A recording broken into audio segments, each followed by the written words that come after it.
Okay, so yesterday we took a look at the world in 1750 and just kind of what was going on around the world. We talked about the Mughal Empire in India. We talked about the Ottoman Empire in Eurasia, and we talked about absolutism as a form of government in Europe. So today we are going to introduce our first kind of real topic of Global 2 content, big unit, and that is the Enlightenment, which then leads into the French Revolution. So this unit that we're going into right now is basically the French Revolution and everything that causes it and all the impacts of it. So the French Revolution is kind of the centerpiece for this whole unit. So that's what we're going to be talking about. And the first thing we're going to talk about is a topic called the Enlightenment. So what you guys should be doing is you should have the aim in your notebooks exactly as it's written here on the slide. Include the number 2.2 and make sure you copy it down exactly as it's written word for word. So what I asked you to do is kind of consider, what does absolutism mean to you guys? If you could kind of use one word to describe it, how would you do that? Um, I suppose the one thing we could say is that the absolutist style of government was typically strict. Okay, so the topic that we're gonna get into, the Enlightenment. This is born out of absolutism. It's a reaction to absolutism by and large. So let's see what we got here. Okay, I'll give you a second to copy down your subtopic and your detail, and we'll go in a second. Okay, so what does it mean to be enlightened? Enlightened, having or showing a rational, modern, or well-informed outlook.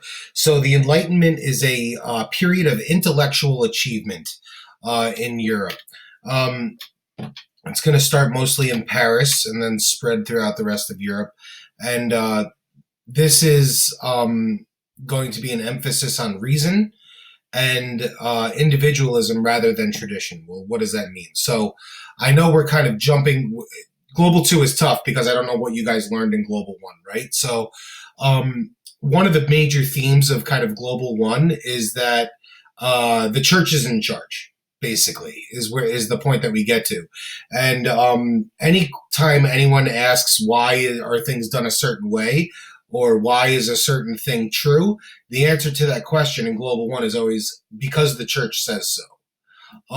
The Enlightenment is the beginning of a time period where people are going to start thinking for themselves logically instead of just blindly accepting the teachings of the church as being fact without actually confirming it for themselves. So when we say individualism, what we're saying is we're kind of getting away from like groupthink, where large populations just believe a certain thing because they're told to, and people are going to go on to a more logical approach to problem solving. And as far as the answers to life's big questions, they're going to rely on reason and logic rather than what people of authority tell them to believe.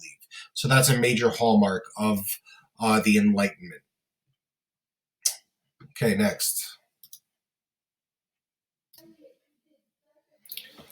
Okay, so while you finish up here, what is the Enlightenment? So it's a period of history where people will use science and new knowledge to come up with ideas about the government. What does that mean? So maybe some of you have heard about the scientific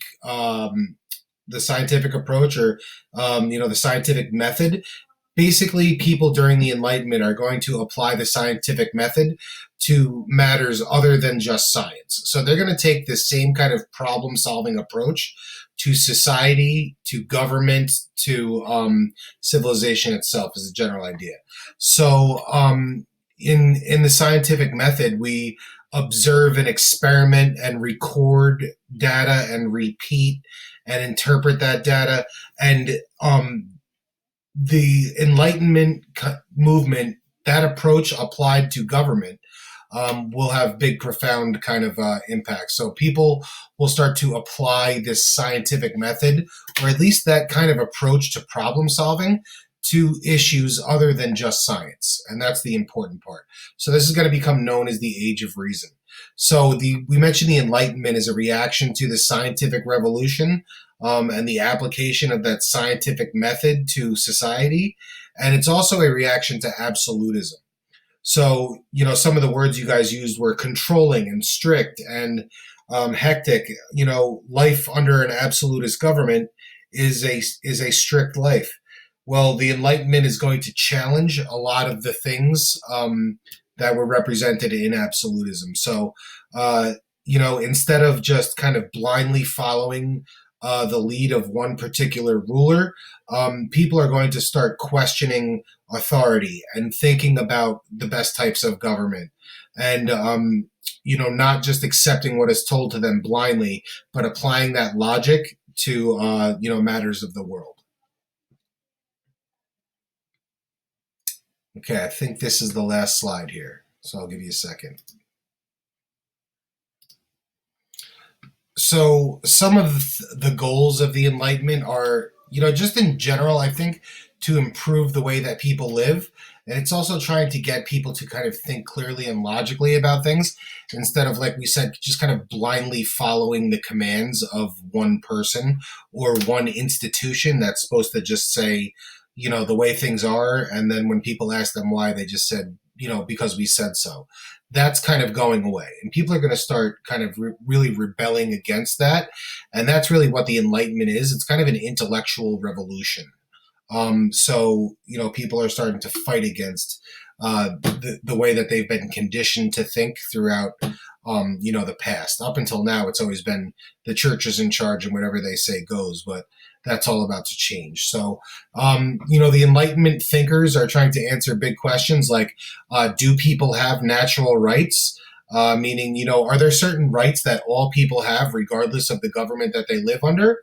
Or are rights only afforded to people based on the government that kind of rules over them? So these are kind of big questions. What is the best system of government? What is the best way to rule? What makes for a more the most stable environment? What must we have? So these big, huge questions about society at large and how to create a more kind of ideal setting for people to live under, these are all the big questions that the Enlightenment is going to start dealing with. All right, so for today, we're down here in AIM 2.2. It says Enlightenment Intro. If we click this, there's a couple documents here. There's a section of the textbook that I included here, a chapter of the textbook, and we're going to use a couple of pages out of this section of the textbook in order to complete our worksheet for today.